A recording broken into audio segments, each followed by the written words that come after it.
Mas a ideia dessa série é que a gente aprenda um pouquinho e se coloque no lugar de personagens, da história desses personagens que se encontraram com Jesus e que tiveram as suas histórias narradas nos evangelhos. Então nós vamos ler hoje uma segunda história de uma segunda personagem que teve esse encontro com Jesus. João capítulo 4. Nós não temos o texto transcrito aqui na tela porque ele é um texto um pouco maior, então eu queria que você realmente acompanhasse na sua Bíblia. Se você não tem uma, basta fazer um sinalzinho que a nossa equipe ultra profissional de recepção já está a postos com as Bíblias ali. Tem gente aqui na direita.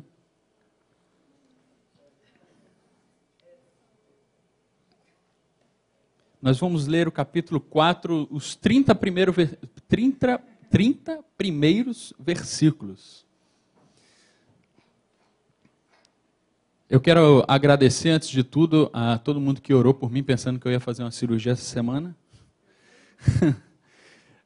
Realmente estava marcada, mas por um problema de tosse e garganta não foi possível. Está marcado para sexta-feira. Se eu melhorar da garganta e da tosse, vai ser nessa próxima sexta-feira. Mas estou aqui. João, capítulo 4, de 1 a 30. É a história de uma mulher que se encontra com Jesus. É uma mulher tão importante que a gente não sabe nem o nome dela. A gente não sabe o nome dessa mulher, é simplesmente uma anônima. Ela é conhecida como o quê? Você conhece essa história? A mulher samaritana, ou a mulher do poço. Então nós vamos ler a história dessa mulher. Acompanhe aí na sua Bíblia. Provavelmente a minha versão vai ser um pouquinho diferente da sua. Vai ser bom que vai enriquecer ainda mais. Você vai saber duas versões. Uma que você tem na mão e a outra que eu vou ler. Quando, pois, o Senhor veio a saber que os fariseus tinham ouvido dizer que ele, Jesus, fazia e batizava mais discípulos que João, se bem que Jesus mesmo não batizava, e sim os seus discípulos, deixou a Judéia, retirando-se outra vez para a Galiléia. E era-lhe necessário atravessar a província de Samaria.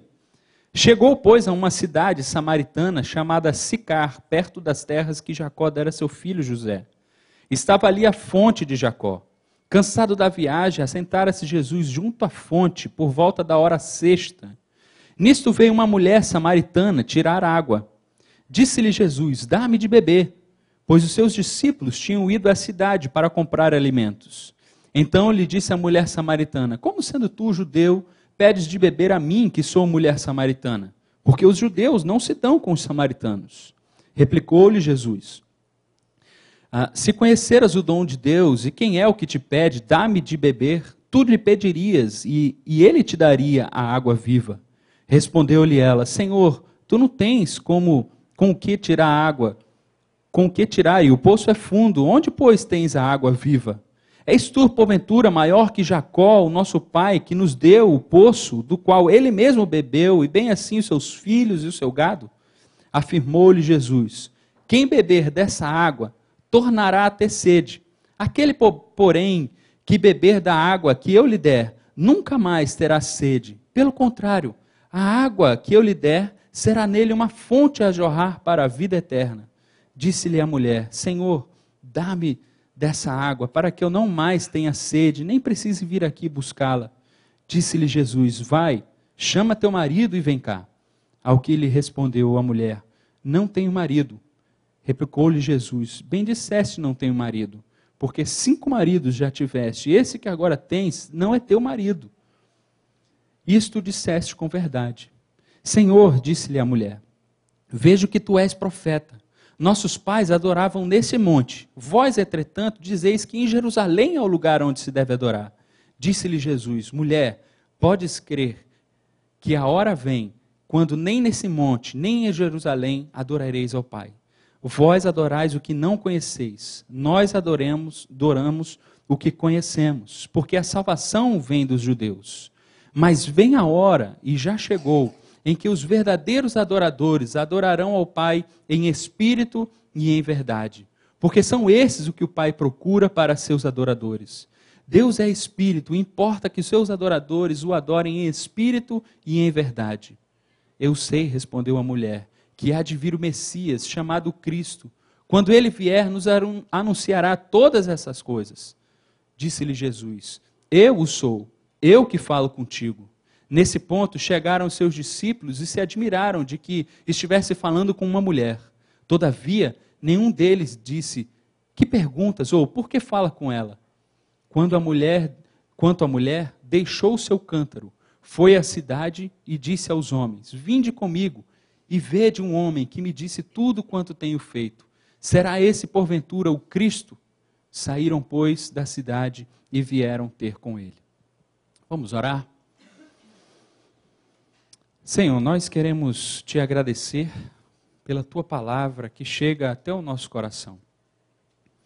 Agora, fala da mesma forma que o Senhor falou com essa mulher, que nós nem sabemos o nome, mal conhecemos ela, mas o Senhor de alguma forma transformou a vida dessa mulher e a nossa expectativa é que o Senhor também transforme a nossa nessa noite.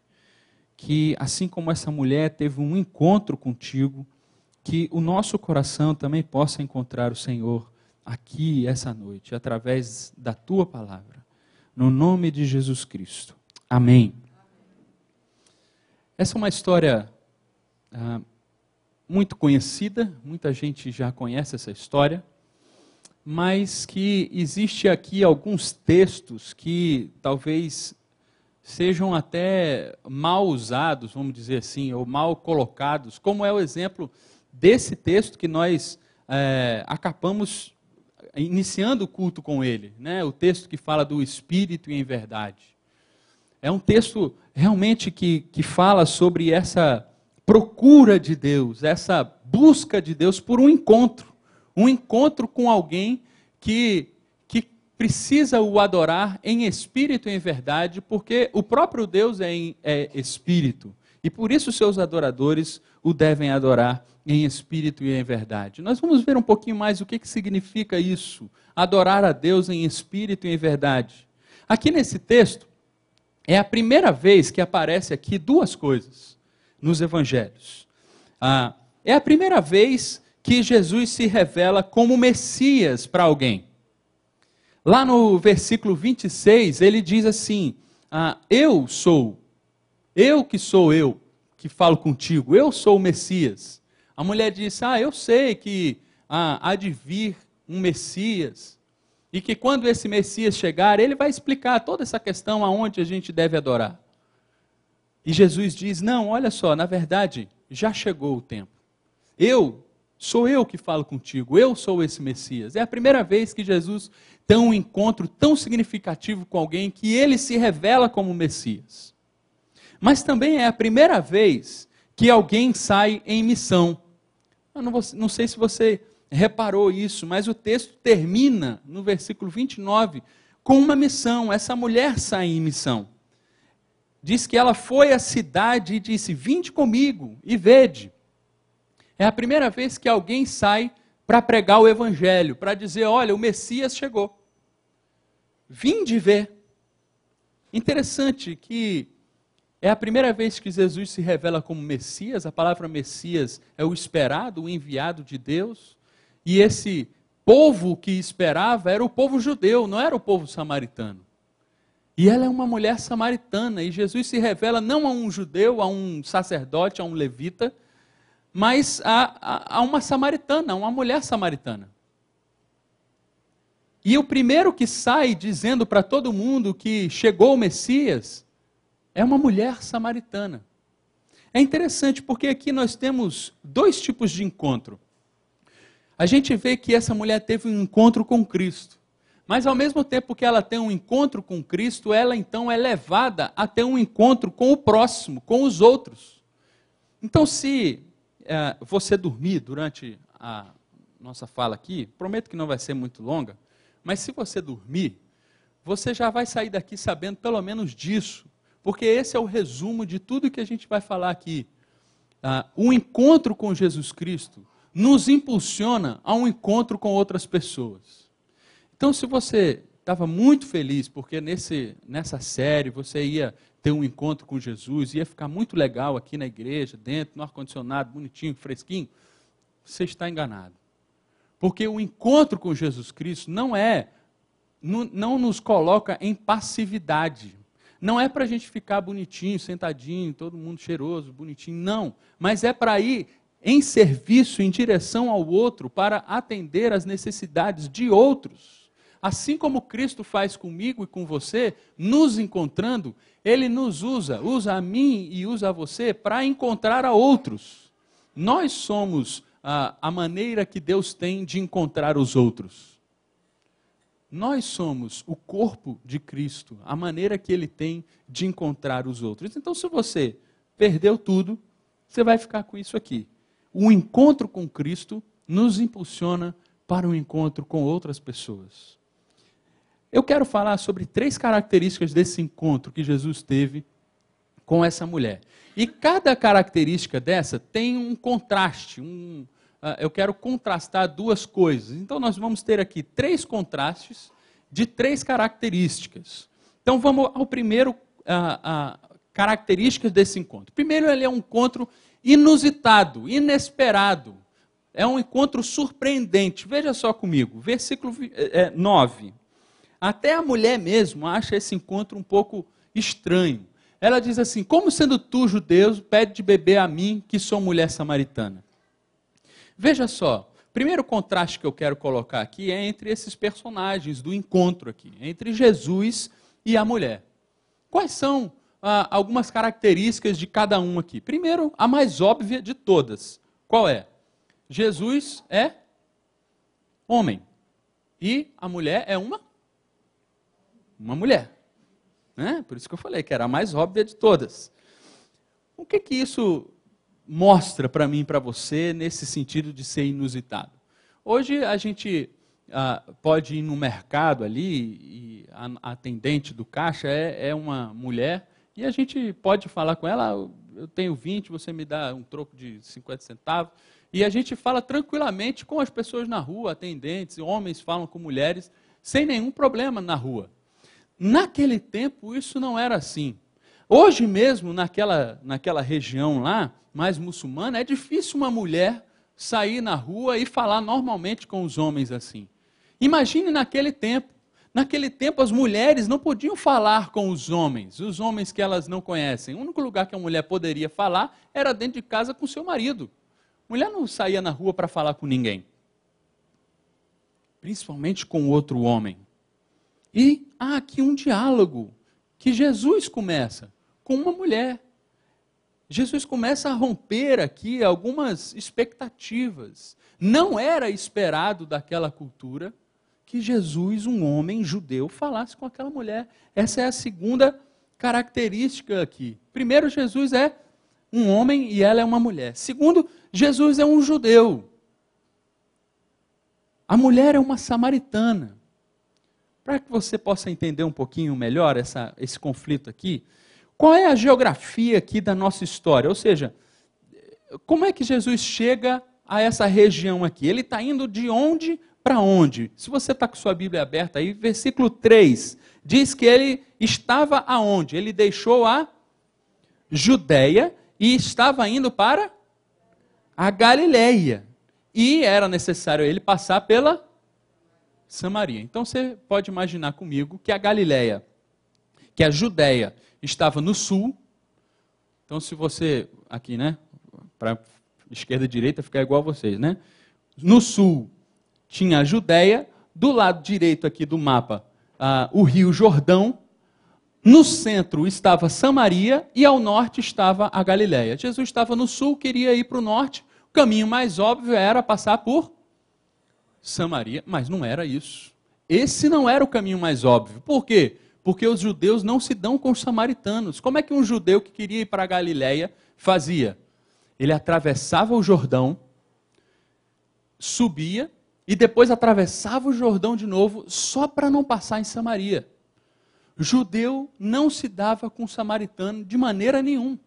Não é que nem brasileiro e argentino, né, que tem essa rixa, mas Bom, se tiver um argentino, a gente convive com ele, não tem problema. Para ir, sei lá, a gente passa pela Argentina se a gente quiser, né? Não tem problema. Mas você imagina, não sei, talvez os judeus e os alemães, alguma coisa assim um pouco mais séria. Não se dava de maneira nenhuma. E Jesus fala com essa mulher, rompe mais uma barreira, mais uma expectativa que Jesus não cumpre. Jesus fala com aquela mulher, é um encontro inusitado. E a diferença maior de todas que eu vejo aqui é que Jesus é o Filho de Deus, é o totalmente santo, é aquele que nunca pecou. Jesus é o próprio Deus. E essa mulher, além dela ser uma humana, ela é uma mulher de uma moral um pouco decadente.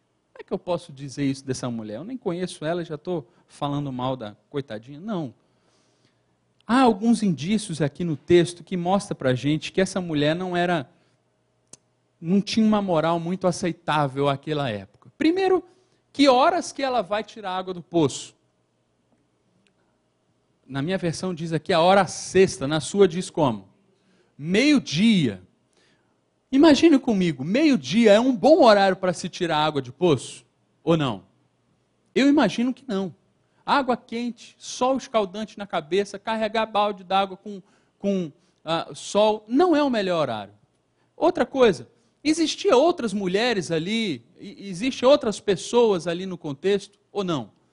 Não se fala de outras pessoas no texto. Era comum que nesses lugares as pessoas estivessem ali para pegar mais água e etc. Era um lugar que tinha gente nos horários onde, de manhã cedo, ou no finalzinho da tarde, para se pegar água. Aquela mulher sabia muito bem que meio-dia era um bom horário para ir, porque não existia ninguém ali. Ninguém para ela encontrar. Ela não queria encontrar ninguém. Por que ela não queria encontrar ninguém? No meio da história lá, quando Jesus vai falar com ela, nós vamos depois, mais para frente nesse texto, ver o que ele significa de fato, mas Jesus fala assim, olha, vai chamar o seu marido e vem cá. E aí ela disse, olha, eu não tenho marido. E aí o que Jesus disse? Você está certa, você não tem marido. Na verdade, você já teve 5 maridos. E esse que agora você está com ele, não é seu marido, é de quem? Só pode ser de alguém, não é seu.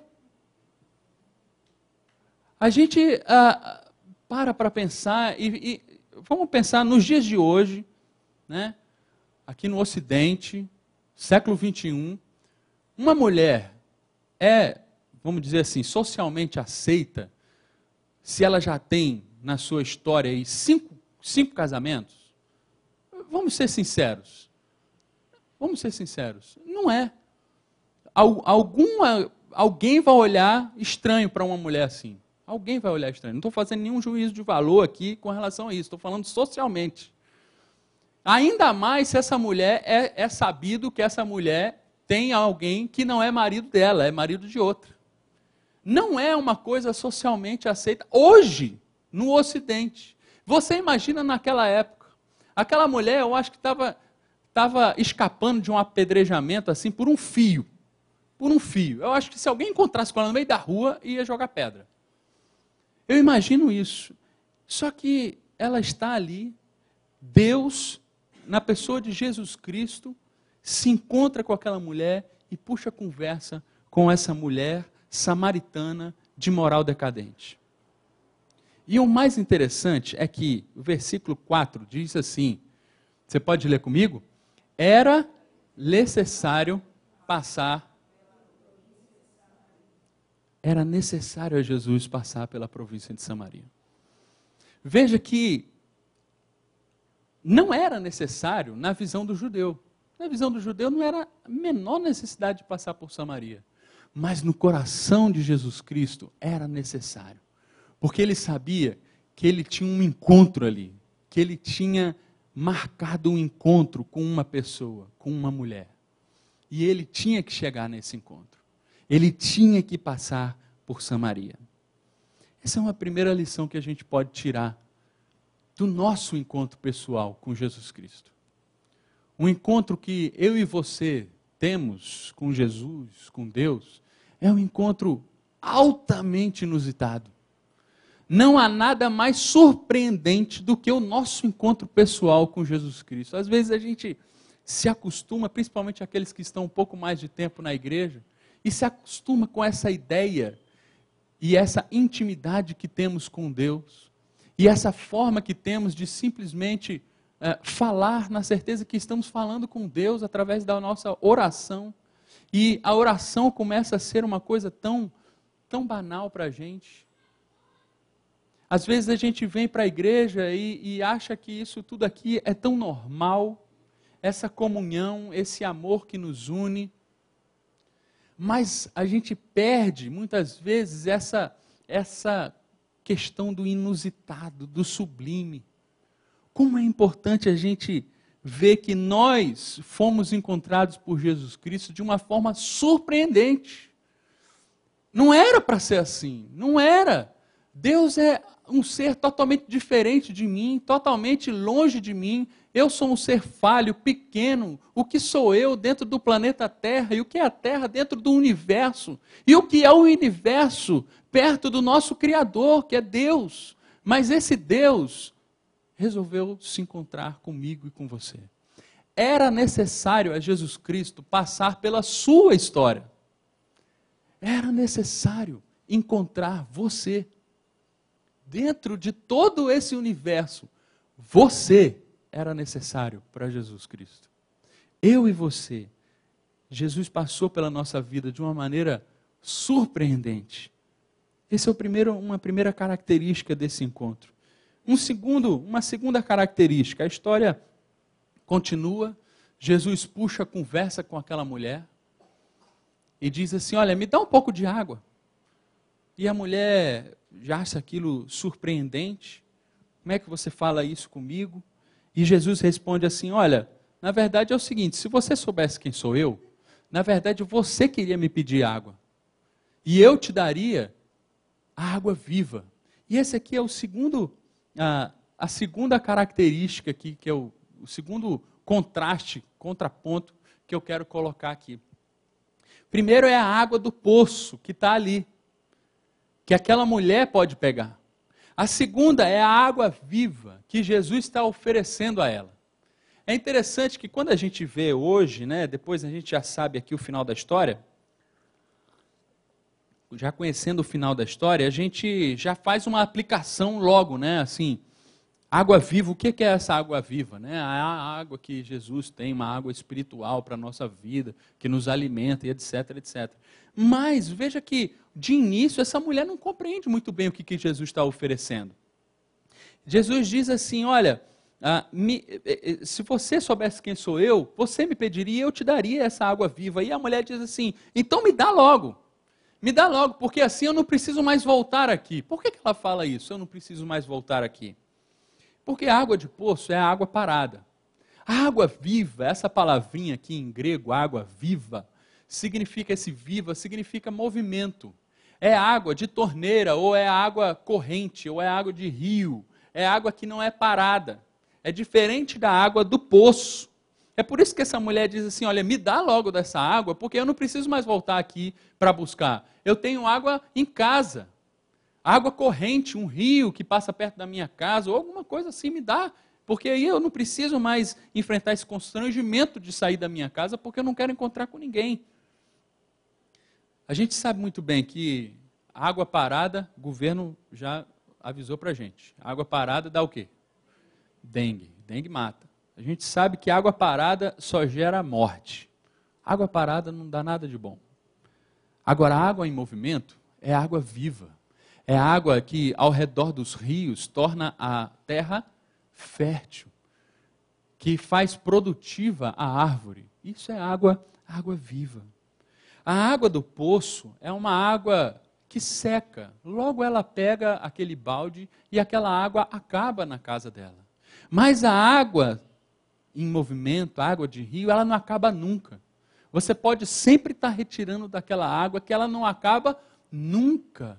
Ela se renova. É diferente da água parada. E aqui, veja só, gente, que interessante.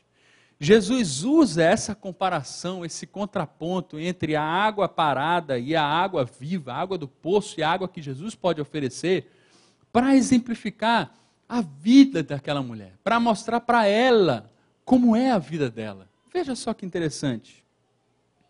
Ela sempre precisava voltar ao poço, assim como ela também precisa sempre voltar a um novo relacionamento, porque nenhum dos homens que passaram pela vida dela foi suficiente para matar a sua sede e a sede da sua alma.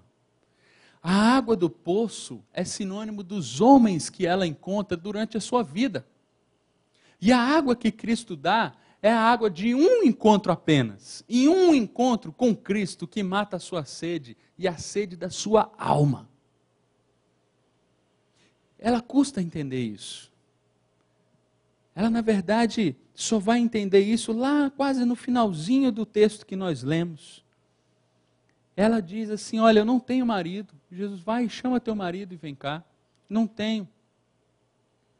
5 já tivesse, esse que agora tem já não é seu. Ela começa então a falar sobre, parece que ela muda de conversa aqui, não parece? Versículo 19, ele está falando ali, olha, você já teve muitos, agora que esse que você tem não é seu. Versículo 19, a mulher disse então, eu vejo que o senhor é profeta. Os nossos pais adoram nesse monte, vós, entretanto, dizeis que em Jerusalém é o lugar onde se deve adorar. E ela começa aqui um debate teológico. Onde é que se deve adorar? O que isso tem a ver com a água? E o que isso tem a ver com a história dela, de 5 homens e do 6º que agora ela tem, que não é dela? Eu acredito que o que essa mulher está querendo não é mudar de conversa para esse assunto de está muito pessoal. Mal conheço você já vai falando da minha vida. Não acredito que seja isso. A pergunta que essa mulher faz é, aonde eu posso adorar? Vocês, judeus, dizem que é em Sião que nós devemos adorar. Sião é um monte, onde é Jerusalém, onde tem o templo, onde os judeus adoram. Os samaritanos dizem que é em Samaria, no Monte Gerizim, onde se deve adorar. Essa mulher está perguntando para Jesus assim, olha, onde é que eu posso adorar? E hoje, quando a gente pergunta uma coisa assim, né, onde é que eu posso adorar, a gente pode imaginar na nossa cabeça gospel de pensar, né? Assim, onde é que tem o melhor louvor? Onde é que tem a melhor banda para eu ir adorar? Né? Qual é a igreja que está bombando aí, que então eu vou para lá, porque lá é o lugar onde se deve adorar. Olha, o Espírito está agindo lá na igreja tal, então eu vou para lá, porque lá é o lugar onde se deve adorar. Nós poderíamos pensar dessa forma. Mas o que essa mulher está perguntando aqui é uma coisa um pouco mais profunda. Se a gente ouvisse um judeu perguntando ao outro assim, olha, ou falando para o outro assim, eu vou em Jerusalém e vou adorar. O que esse outro que ouviu essa frase pensaria que esse que falou estava fazendo? Ele iria à sua casa, pegaria um animal, o melhor dos seus animais, e iria levar esse animal ao templo, se ele fosse rico e tivesse animais, senão ele poderia comprar um animal de pequeno porte, um pássaro ou alguma coisa assim, e ia levar ao templo, e iria entregar esse animal ao sacerdote, o sacerdote iria sacrificar de maneira expiatória esse animal. Ou seja, ele estaria entregando esse animal no seu lugar. Porque, pelos erros que ele cometeu, ele merecia morrer. Mas, na verdade, o animal morre de maneira substitutiva, no seu lugar. Isso é adorar. E na cabeça do judeu. Quando essa mulher está perguntando assim, onde eu posso adorar? Ela está perguntando assim, aonde eu posso levar um animalzinho para morrer no meu lugar?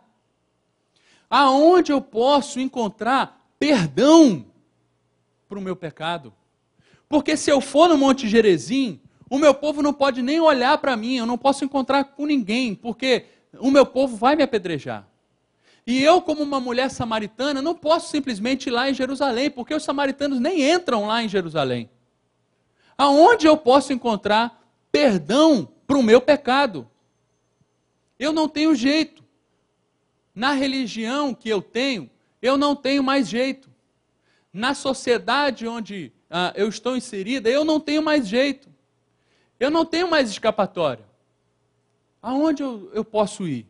A lugar nenhum. Ela não tinha essa resposta. Ninguém seria capaz de dar essa resposta para ela. Se eu e você estivesse lá, a gente não teria uma resposta a dar. Nenhum líder religioso teria uma resposta a dar para essa mulher. Não havia lugar onde ela pudesse ir para adorar a Deus. Mas Jesus tem. Jesus diz assim para ela: olha, mulher, você pode crer que a hora vem que nem nesse monte, nem em Jerusalém você vai adorar. Olha, não é nem em Samaria, nem na Judéia, nem em Sião, nem em Gerezim. Não é em lugar nenhum, mas é no coração. O que interessa agora é o sacrifício que você faz em espírito e em verdade. É esse agora que interessa. O lugar onde nós sacrificamos, onde nós adoramos, onde nós entendemos de uma vez por todas qual foi o maior de todos os sacrifícios e o sacrifício definitivo, que foi Jesus Cristo, é agora no nosso coração. Esse é que é o sacrifício de louvor. Não é mais um sacrifício de morte, mas um sacrifício de vida. Adorar aqui é ser perdoado, é se entender perdoado, é se entender agora a graça chegou sobre mim, agora eu tenho aonde ir, eu tenho esperança para o meu coração. Às vezes nós somos tão massacrados pela religião, até mesmo a evangélica, e talvez até principalmente a evangélica, que coloca sobre o povo uma expectativa e um legalismo tão grande que a gente muitas vezes se sente como essa mulher. Não tem onde ir. Para onde eu vou tem gente me condenando. Se eu vou para Gerezim, lá tem gente me condenando. Se eu vou para outro lugar, lá tem gente me condenando também. Eu não tenho lugar onde a graça possa chegar a mim. Mas em Jesus, Jesus é o lugar. E Jesus, no nosso coração, em espírito e em verdade. Esse é o lugar onde nós encontramos de fato a liberdade. Liberdade. É um encontro libertador. O terceiro, para a gente terminar, é um encontro, primeiro, inusitado. Segundo, é um encontro libertador. E terceiro, é um encontro transformador. Veja só, versículo 28 diz que ela deixou o seu cântaro e foi à cidade. É interessante, tem aqui uma coisa que ela deixa para trás e uma coisa que ela vai em busca de.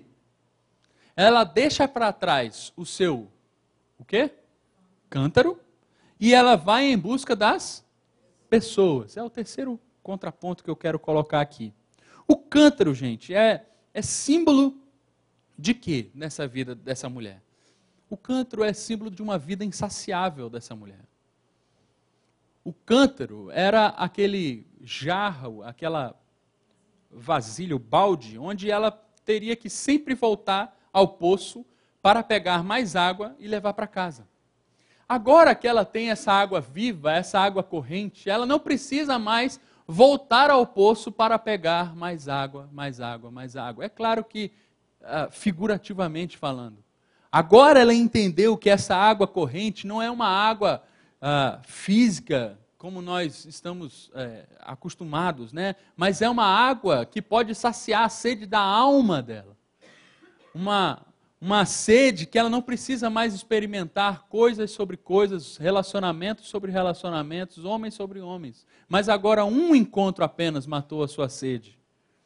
Ela agora tem uma vida transbordante.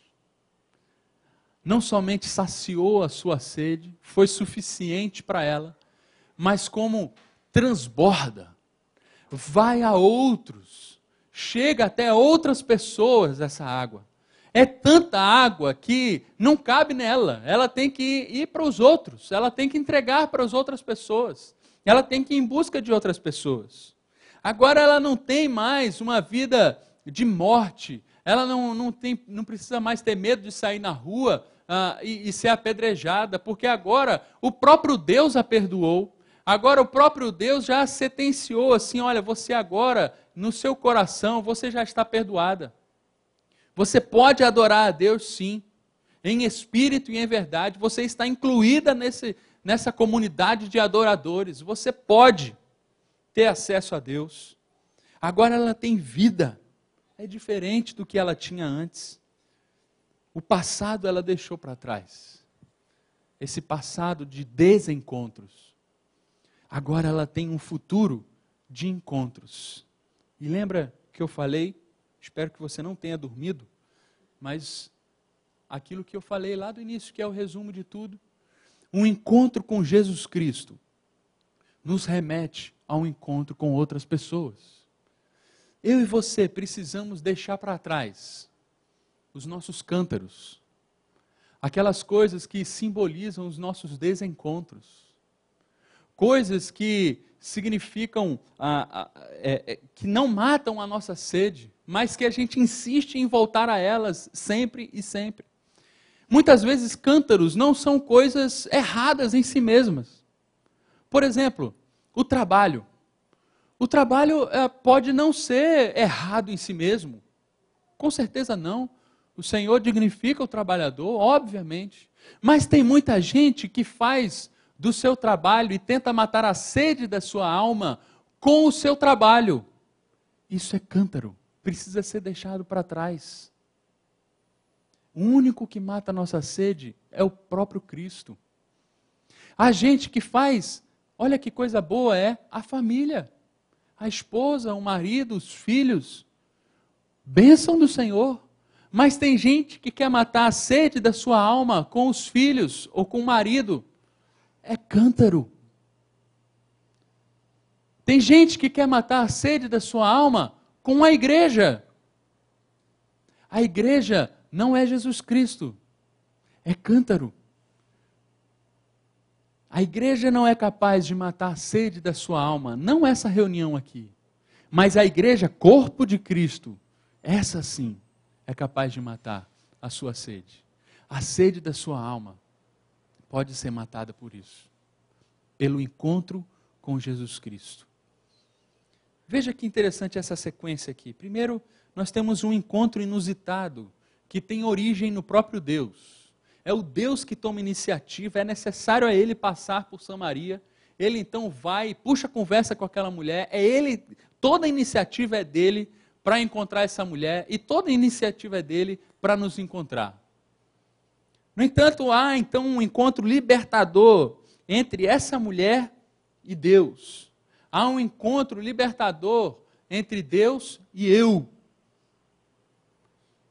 E esse encontro libertador, então, me transforma a ponto de eu ir e encontrar os outros. Essa é a sequência do nosso texto, essa é a sequência da nossa mensagem aqui. Primeiro, Deus toma iniciativa, encontra comigo, me liberta, me dá um novo sentido para a vida, mata a sede da minha alma, me transforma de uma pessoa integral, sadia, espiritual, emocionalmente, fisicamente, me dá todas as condições de eu então ser transformado e ir nesse processo de transformar os outros. E isso é um ciclo. Porque na medida que eu encontro os outros vão então participar desse ciclo, é Deus encontrando eles sendo libertos por Deus, eles então sendo transformados e eles indo em direção a outros ainda. É um crescimento e uma expansão exponencial. Um vai encontrando o outro, que encontra outros, que encontra outros. Essa é a mensagem do grande encontro que Jesus tem comigo e com você. Eu espero que Deus possa ter abençoado a sua vida e possa ter encontrado em você um coração aberto a essa água, para a gente experimentar da água viva, que é o próprio Deus. Essa água viva é o próprio Deus. Para a gente refletir aqui, será que, você pode perguntar assim, será que eu já experimentei esse encontro inusitado com Cristo? Será que eu já experimentei isso de fato? Será que eu imagino que isso é um encontro inusitado? A gente estava falando no nosso pequeno grupo, e essas aqui são algumas perguntas que a gente pode discutir nos nossos grupos durante a semana, que essa série é muito interessante porque ela mostra para a gente que a nossa fé, a fé cristã, não é numa expectativa em um encontro com um dogma, com uma verdade, com um sistema de doutrinas, mas é um encontro com uma pessoa. Veja que inusitado isso. É um encontro com uma pessoa. Essa é a nossa fé. A nossa fé não é uma sistematização de verdades. Nós pensamos diferentes aqui sobre várias coisas. Mas há uma pessoa que nos une, que é Jesus Cristo. Nosso encontro é com uma pessoa, Jesus Cristo, e um encontro inusitado. Com que tenho tentado matar a sede da minha alma? Com que você tem tentado matar a sua sede? Seu trabalho, sua família, tudo isso são coisas boas. Mas será que elas preenchem de fato toda a plenitude da sua alma? Terceiro, para a gente pensar, por último, como as outras pessoas são beneficiadas pelo meu encontro que tive com Jesus Cristo? Como é que as pessoas que estão ao seu lado são beneficiadas ou recebem alguma coisa porque você teve um encontro com Jesus Cristo? Será que o encontro que você teve, esse encontro tão inusitado que você teve com Jesus Cristo, influencia os outros, aqueles que estão do seu lado, a sua família, o seu trabalho, as outras pessoas da igreja, os seus amigos? Essas pessoas são beneficiadas porque você encontrou Jesus Cristo? São algumas perguntas para a gente refletir. E eu sugiro então que você durante a semana procure um pequeno grupo para a gente discutir um pouquinho mais sobre essas perguntas e aplicar isso na nossa vida de fato, sedimentar isso na nossa vida. Que Deus nos abençoe. Vamos orar. Eu quero convidar já o grupo de louvor aqui na frente. Nós vamos cantar uma música que fala justamente dessa água viva. Cada estrada em que eu andei, eu pensei que daria certo. Cada terra em que habitei, terminou num deserto. E por aí vai dizendo como é que a nossa vida, muitas vezes, os caminhos que a gente escolhe, vão se tornando áridos pelo caminho. Por quê? Porque são águas de poço, que não mata a sede. A gente precisa estar voltando a esses caminhos sempre, porque eles não matam a nossa sede de uma vez por todas. Mas o encontro que Cristo nos dá é um encontro de água viva. Vamos orar? Senhor, nós queremos muito te agradecer, porque um dia o Senhor derramou sobre nós a sua água, e essa água abundante, água viva. Obrigado porque agora nós somos pessoas completas, sem necessidade de nada, a não ser do teu amor e dessa água que transborda em nós sem fim. Não tem limites essa água. Ela não se desperdiça porque ela não tem fim. Nós queremos te agradecer por isso, Senhor. E queremos te pedir a tua ajuda para que, à medida que essa água for transbordante em nós, que outros possam também ser abençoados pela nossa vida. Que nós possamos edificar a tua igreja através dos nossos irmãos, que a gente possa abandonar os cântaros da nossa vida e seguir na direção do nosso próximo. Levantar o nosso rosto, parar de olhar para a gente mesmo e começar a olhar para os outros. Olhar para aqueles que estão do nosso lado, muitas vezes em necessidade, precisando de nós. Faz de nós, Senhor, instrumentos de encontros com outras pessoas. No nome de Jesus Cristo. Amém.